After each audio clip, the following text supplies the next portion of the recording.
exercises simulating a Chinese invasion as Beijing continues to ramp up military pressure on the island. For the first time, Taiwan's military is rehearsing a scenario that could unfold in an actual war. The Hanquang 42 exercise will be conducted as a continuous year-round training exercise, continuing computer-aided command post exercises, immediate combat readiness drills, and joint defense exercises. The 10-day Hanquang drills have been held annually since 1984. They kicked off Wednesday with live-fire beach exercises, fighter jet dispersals, and emergency naval deployments. This year's scenario simulates China concealing invasion preparations behind a routine military exercise before launching a large-scale amphibious assault. For the first time, Taiwan is deliberately slowing mobile internet speeds to test civilian communications under wartime conditions. It's also mobilizing more than 20,000 reservists. China has significantly increased military activities around Taiwan in recent years, making these exercises more critical than ever. On another battleground, Taiwan's government said Wednesday that it's investigating 17 Chinese companies that have been suspected of illegally recruiting semiconductor and other high-tech talent on the island. For years, Beijing has targeted talent in Taiwan, the world's semiconductor powerhouse.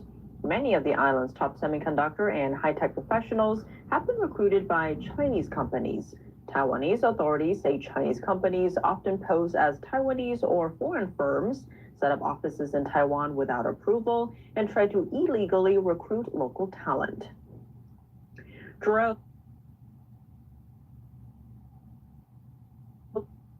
China regarding fentanyl is a work in progress. He noted that the U.S. made some progress on the issue last month, but not entirely where it needs to be.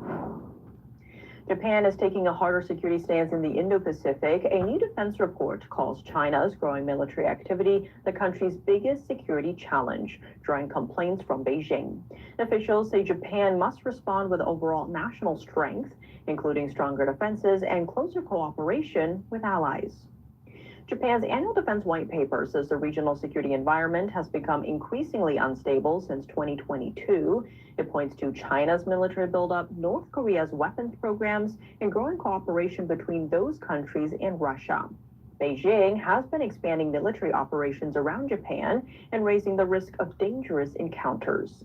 The report cites recent incidents involving Chinese aircraft carriers and military aircraft near Japan and cautions that any miscalculation could quickly lead to a larger conflict. China pushed back Wednesday, accusing Japan of exaggerating the China threat and making what it called unwarranted comments about Taiwan. Beijing also said Japan has no right to weigh in on Taiwan, calling the issue an internal matter. The Chinese regime has repeatedly claimed Taiwan as part of its territory, despite never having ruled it. Japanese officials say the country will continue strengthening partnerships with allies across the Indo-Pacific. They also emphasize that the country's military remains focused on self-defense and regional stability. In Taiwan, IPAC currently operates hundreds of robots in warehouses and factories and is preparing to launch its first humanoid robot later this year. It's also setting up a facility near Detroit to eventually assemble its robots in the U.S. The company says its approach shows robots can still compete on performance and price while reducing reliance on Chinese suppliers. A group of international lawmakers is pushing back against a new Chinese law they say threatens people beyond China's borders. The executive director of the Interparliamentary Alliance on China, known as IPAC, delivered a formal statement to Taiwan's president, Ching. IPAC is proud to comprise members who are leading the charge worldwide against transnational repression. This statement, negotiated by our network, expresses our rock-solid opposition to transnational repression, and especially the deeply troubling new ethnic unity law. We present it today as a symbol of our common struggle against authoritarian oppression and in solidarity with the Taiwanese people. Taiwanese President Lai echoed that sentiment, calling on the international community to oppose what he described as China's red terror. The Chinese law in question has drawn widespread criticism. Opponents say its provisions enable Beijing to target ethnic Chinese people living abroad, including those in Taiwan. IPAC is comprised of more than 290 lawmakers from dozens of democratic nations. The alliance was established in 2020 out of a growing consensus that the Chinese Communist Party is becoming more authoritarian within China and increasingly assertive abroad. 主力在吃货还是出货？想要轻松看懂筹码面吗？有风金大户头 A 和干预如果有必要。简单讲就是说，我就说你犯罪嘛，那你犯罪的话，你的财物是犯罪所得，那怎么办？国家要拿走嘛。就是简单讲，就是让填补财政缺口，然后各种这个见不得人的手段也要拿出来的嘛。老师，那如果在这样背景之下的话，您觉得对中国内部的话，即便是中国内部的，不管是剩下的外企，或者对中国本地的企业带来可能会未来经济上的、产业上的冲击是什么？这些都构成对政权的一个挑战。你们带来的是跟所谓社会主义跟国家控制这种经济模式不合嘛。简单讲，它全面逆转市场经济。所以改革开放全面逆转，开放要变成锁国。改革的话要回到社会主义，回到国家主导控制经济。也就是说，整个改革开放不但结束，而且现在是开始开倒车。所以呢，不就是没有开放了嘛，就锁国嘛。就是你一开始你都把重点讲完了，这个就是锁国。既然锁国的话，就是回到社会主义的经济模式，不再搞什么市场经济，不再搞什么那个自由化全球化这一套。就是说整个为了保党保政权，希望靠北韩模式来维持共产党这个政权。即便没有经济发展，政权也没有垮，他现在寄希望于北韩模式，用北韩模式来救中国经济。但是从海耶克的理论来说，这一套就完全行不通了，不得了。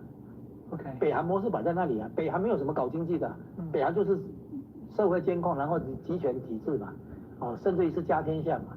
对习近平来讲的话，实在没办法的话，就只好走北韩模式，走金家政权这个模式嘛。那金家政权不是还控制得好吗？还准备传给女儿，对不对？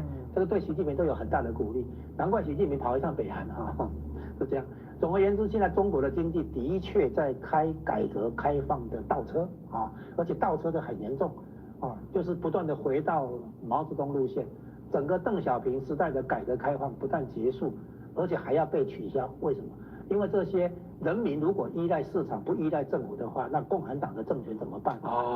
然后呢，如果一直依赖这个外国企业、外国订单的话，那这些那国家怎么办？所以他其实在保党保政权，保社会主义的党、社会主义的政权所以他不再寄希望于透过与全球化挂钩来取得经济利益、经济养分来支撑整个体制的。他现在等于说用他的方法来走他的路。那不很有意思的是说，中国毕竟不是北韩，中国经历这些过程之后，说不定在过程中，在北韩化的过程中，有可能会发生一些巨变在国际情势之下，加上美国政府川普又很想要效法雷根，不断的加压，所以他要走向北韩也不一定能够走得通北韩有巨变吗？北韩目前没有啊。这个就是为什么他要学北韩OK， 他加强社会监控然后加强洗脑各种奴役，等于是北韩人民等于是被奴役。而且还很特别的是，中共他现在把他这种数位集权跟跨境的这种迫害的手段开始输出各国，直接洗脑各国所以这个是大家变成各国的挑战了。现在不要管各国了，现在先管中国自己。就是说中共。